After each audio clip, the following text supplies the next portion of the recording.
with President Duterte the other day. With former President Duterte. Uusap kami sa telepono. Nag-usap lang sa telepono. Can you share us kung ano na pag-usapan ninyo? May binanggit ba siya about VP Sara or the KOJC? Sa KOJC, meron na siyang statement lang. So, alam niyo naman yung statement niya. Yun ang posisyon niya. Hintay Sara, wala siyang binanggit. Alam niyo naman, kaya-kaya ng anak niya yun. Kaya-kaya niya. Pero ang katotohanan niya, all these things are orchestrated. Political at ito, kasi talagang ang target nila, mga Duterte. Because in 2028, ang pinakamalakas na kandidato sa Pangulo, si Inday Sara. Kaya, if you remember, as then Chief Presidential Legal Counsel and spokesperson of the President, previous Duterte, in-advisean ko sila, tumakbo kayong dalawang presidente at vice-presidente. I was the one who launched the Duterte tandem. At napakataas ng kanilang rating. Parang halala. Kasi ang talagang mataas na rating daw si Inday Sara. Pero for personal reasons, bumaba siya. Alam ko ang dahilan, pero siyempre, confidential. But nag-slide siya at nag-alyansa with the Marcoses. In fairness to Bongbong Marcos, ayaw niya naman maging presidente. Gusto lang yung PC. Kaya na nga, since wala nang tatakbo, ayun. And the reason why, magagalit sa akin yung grupo ng Marcos, pero ang katotohanan, kaya nanalo siya. 5 ang kandidato sa Panguluhan. Lacson, Lenny, Isko, Pacquiao, and Bongbong.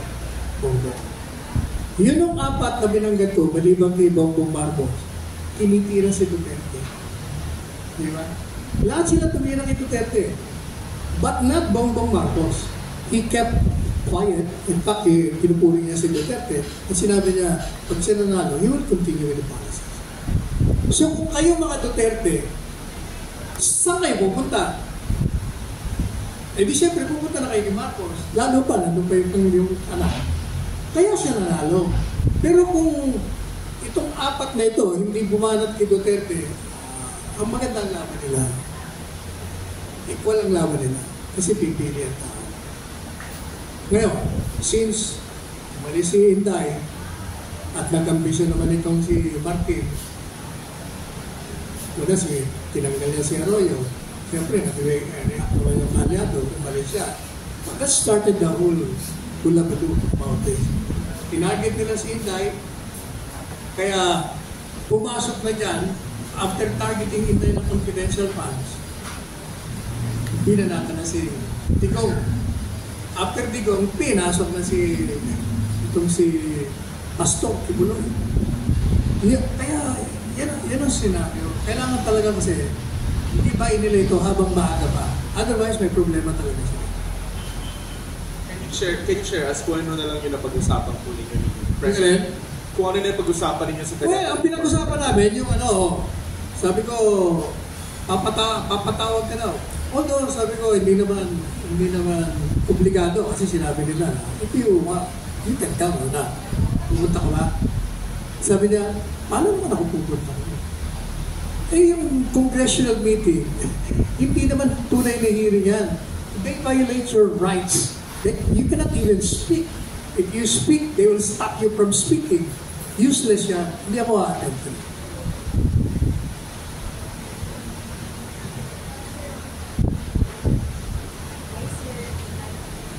Hi, sir. Sir, may I ask lang if napag-usapan niyo po yung possible Senate run ni former President Duterte for 2025? Hindi ba sinagot niya na yun? Kasi sabi ni Inday, tatakbo yung 3 anak niya. Di ba? Sabi ni Inday sa akin eh. Pero sir, may affirmative reaction na po from the former President himself. Ang reaction niya, di ba? Nung nag-press con siya, sabi niya, kayo naman, nagpapaniwala kayo sa akin, kailangan lang kayo, maniwala naman kayo. Ako, ang advice ko sa kanya is this. Sabi ko, Mr. President, ang advice ko sa'yo, tumakbo ka mo ng mayor. Dahil kung ayaw nila pasig tumakbo, kailangan mo ang dawa. Pakita mo na, you're really not. Kasi yung Nograles, sinisira sila mga Nograles, walang utang na loob eh. Pakitapos siyang bigyan ng posisyon, pakitapos siyang hindi ginantihan, ang ginagawa sa kanya pagbabastahan ng nabubuhay pa yung ama. Yun, niyayari siya ng gusto. Sabi ko, tumakbo kami yun. And then, sa 2028, mag-resign ka, tumakbo ka Vice President ng anak. Pag Duterte, maniwala ka, lahat ng mga kaalyado mo na bumaliktad lahat, babalik sa iyo yan bago magkaroon ng halalan. Bakit? Kasi sigurado kayong pala. Napakalakas yung magkaroon. Walang makakatalo sa inyo. Kahit ano pang gawin. If you notice, hindi ba nag-alyansa lahat? Nag-alyansa lahat ng mga partido eh. Lahat ng partido ng mga dati niyang kakambihan. Ang kalaban, magiging kalaban, PDP laban. Pero when he ran for the presidency, wala siyang kakampi. Walang gobernador, walang mayor, except for one, Governor Abante. Walang barangay kapitan. Overwhelming. Kaya sabi ko, kasi ang record mo speaks for yourself. Pati si Inday. Ang Pilipino, maniwala ka, hindi kayo iiwanan ng Pilipino pagdating sa atin. Kayo mananalo. Kaya magbabalikan lahat yan. Kasi alam nila mananalo kayo. O di, delikado na naman sila. Yeah, definitely, yan ang politika. Whether we like it or not, that is the culture. Wala kami magagawa na. Sir, ano po reaction ni former President Duterte dun sa advice niya na tumakbo siya as Vice President in 2028? Sabi niya, sige. Sige, sabi niya, ituloy mo yung advocacy mo ng Duterte, tingnan natin. Ganun naman yun. Hindi niya sasabihin sa iyo. Ever since kahit na, di ba, ako nagpatakbo sa kanya, it took me 10 years, di ba? 10 taong ko nilingawan niya, buwinisin. Ayaw naman talaga. Hanggang sa last minute, di ba? Fine, gumawa na naman ako ng paraan. Finally, napa-oo ko. Ganun lang mga Duterte. Hindi ko malalaman kung ano ang gagawin. Sir, accurate to say at least that the former president is at least considering. Accurate yun, sir. Fair to say that one? Hindi. Not considering. He is open to any possibility. Tandaan niyo, nagsalita siya. Ako gusto ko na mag-retiro, pero napipwersa ako lumabas eh. Dahil sa nangyayari sa bansa. Okay? Yun ang sagot ko sa tanong niya. Pero ako, kung ako tatanungin, talagang dapat tumakbo siya. Yan lang ang magiging solusyon sa lahat ng problema ko.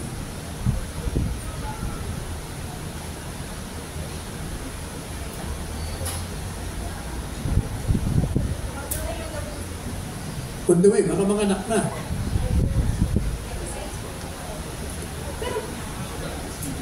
Okay.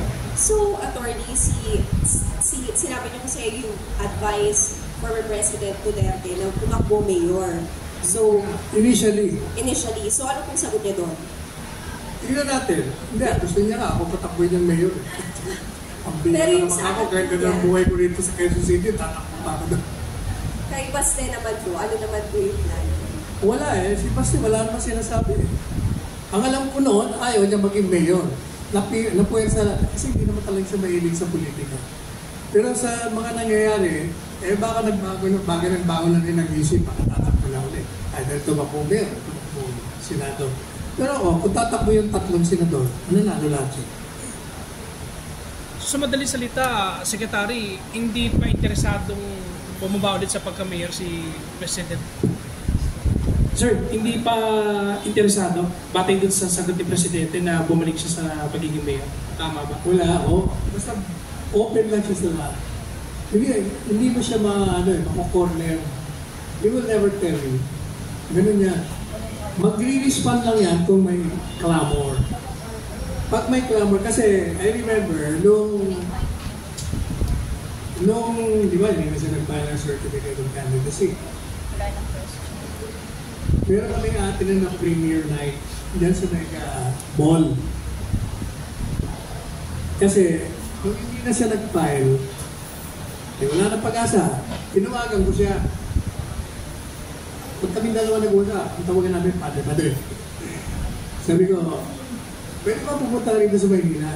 This was 1 week after sinabi niya, hindi na siya nag-file. Ayaw ko. Sabi niya, anong meron? Sabi yung birthday ni Doktora, ni Sally. Pupunta ako dyan. Yun ang aking palusot. Actually, kasi mga November 27 yun eh. Yung birthday na asawa ko, November 1 eh. Sabi ko, Punta ka. So, hindi Oo, hindi punta pa ka. interesado. Kaya naman sabi ko, pag nandito ka, makikiusap ako. Kung pwede lang, pwede ba kausapin mo yung mga naiibitan ng mga bilyonaryo kong kaibigan? Kausapin mo lang. Kasi ang gusto ko, kausapin ng mga bilyonaryo, supportahan siya. Kasi hindi siya tumatanggap ng pera eh. Sabi, ayaw niya tanggapin ng mga kausapin. Pwede ba ako, imbitahan ko sila? Oo. Sabi, dumating. Siyempre, naganda ako eh, birthday party. Yung ang hinahanap niya yung nagbe-birthday. Nasaan si Doktora? Sabi ko na sa clinic. Sa clinic, kala ko. Hindi, pupunta yun. So, tinawagan ko yung asawa ko. Pambihira ka naman. Mapubuking ako ng routine nito. Punta ka na rito. Dumating siya. Pero after 15 minutes, manis na yun. Kasi may clinic eh. Naman din sabi, nag-dinner. Nausap niya yung mga bilyonaryo to. Nung matapos sila mag-usap, tanong ko doon sa mga pinitigo. Ang sabi namin sa kanya, Mayor, just say you might reconsider. Yun lang announcement ang hinihingi namin sa'yo. And we will pump in 1 billion campaign funds for you. Anong sagot? Wala, nag-smile lang. Mamaya yung sabi, nung matapos yung dinner, sabi niya, San, meron tayong premier night, ano, kaibigan mo si... Basta may kaibigan akong kliyente ng artista. Okay, di punta na tayo, di pumunta kami, o eto, bakit? Hindi pa pwedeng hindi siya tumakbo. Hindi pa sa may kamon, may parking. Papunta doon sa mga cinema. From the parking, it will take you only 5 minutes to walk. Tanagin niyo ako, pag-park namin, ilang minuto kami bago kami nakarating sa cinema. Took us 1 hour and a half. From the parking area siya, aanin ng tao. Ganun tayo, sir, tumakbo kayo, sir. 1 hour and a half. Sabi ko sa kanya, hindi ko naman ito mo na. Nagtikla na ka na, hindi tatakbo, hindi ka nagpilo. Tingnan mo ang tao. Bakit, sir? Bakit? Ay, panahon mo na kasi. Hindi mo pwedeng tangin yung maniwala ako. After 1 hour and a half, ano na kami, nagutom kami. Guro, alis na tayo, maalam tayo. Ganun din. Paglabas na, another 1 hour bago kami nakalis sa Mega. Ganun katindi talaga ang tao. Eh kasi nga, kakaiba siya. Ang umasa sa kanya, ang feeling nila, parang sila. Ano nga, nagbubura. Prangka. Tsaka wala siya kasi bagahe. Wala siyang wala siyang agenda.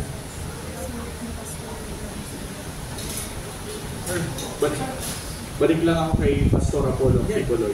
Base sa pagkakaalam ninyo, nandun pa ba siya sa loob ng KOJC compound? Hindi, I'm just using my common sense. Kung ako si Pastor, ba't ako na pupunta dyan sa compound na yun ang unang pupuntahan? Napakabobo ko naman. Di ba? At saka ilang araw na sila, ilang ulit na, FBI, CIDG, wala silang nakuha. Isa ko ba? Bakit naman? Kaya nga, alam mo ang advice ko nga, my show. Sabi ko, Pastor, if you're listening or watching, or anybody who's close to him, sabi ko, pwede ko ba, mag-video kayo, wherever you are, without revealing where you are. Pwede naman yan, mag-video kayo sa isang kwarto na puro puti lang, hindi nilala. Pero, maglagay kayo ng dyaryo, na makikita yung date. At sabihin nyo, pwede ba umalis na kayo dyan? Wala ako dyan. Kawawa naman yung mga ginagawa nila. Ayaw ko, hindi ko pa. Wala pa siya. Sana gano'n ang gulin niya para tumingin na.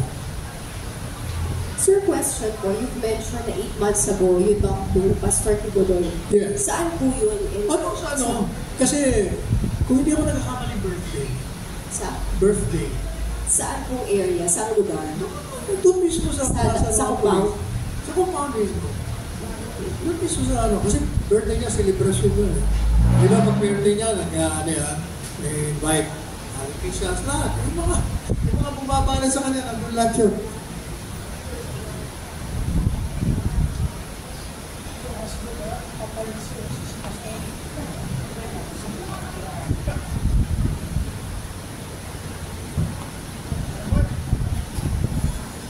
Attorney Sal Mike Villabe sa DCXL Aramin Manila.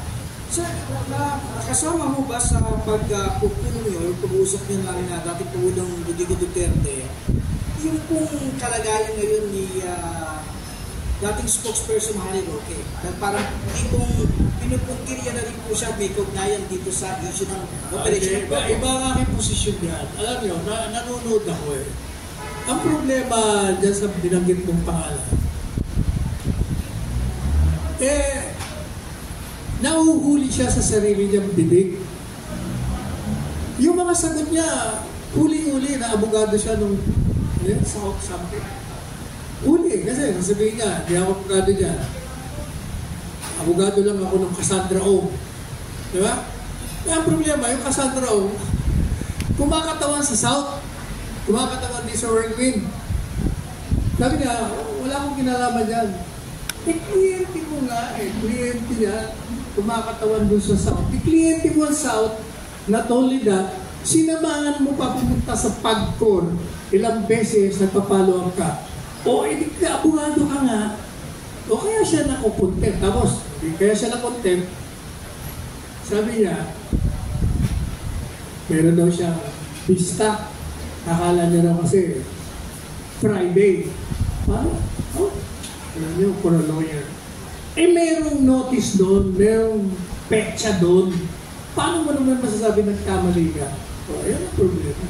Mabuti nga, 24 oras lang siya pinulong.